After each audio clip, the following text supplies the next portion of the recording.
আপনি কি কখনো বিদ্যুতের তারে ঝুলে থাকা বিশাল কমলা বা লাল রঙের বল দেখেছেন?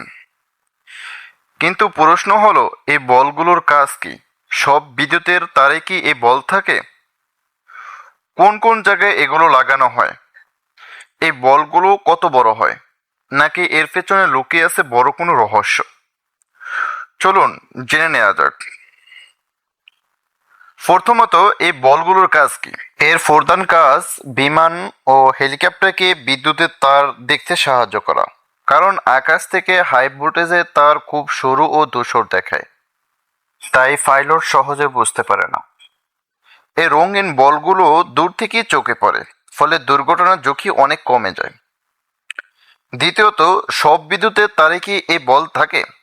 না, শুধু যেসব এলাকায় বিমান বা হেলিকপ্টার নিচু দিয়ে ওড়ে সেসব জায়গার তারে এগুলো লাগানো হয়।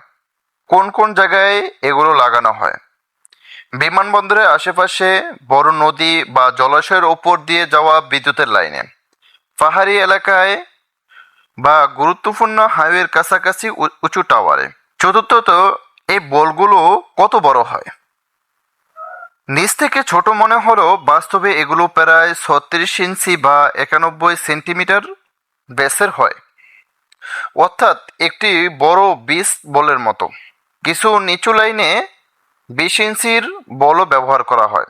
এতদিন যেটাকে হয়তো সাধারণ একটি বল ভেবেছেন, সেটাই আসলে অসংখ্য মানুষের জীবন বাঁচাতে গুরুত্বপূর্ণ ভূমিকা পালন করছে। আপনি কি আগে এই তথ্য জানতেন? আর এমন অজানা রহস্য জানতে রহস্যঘরের সাথে থাকুন। ধন্যবাদ।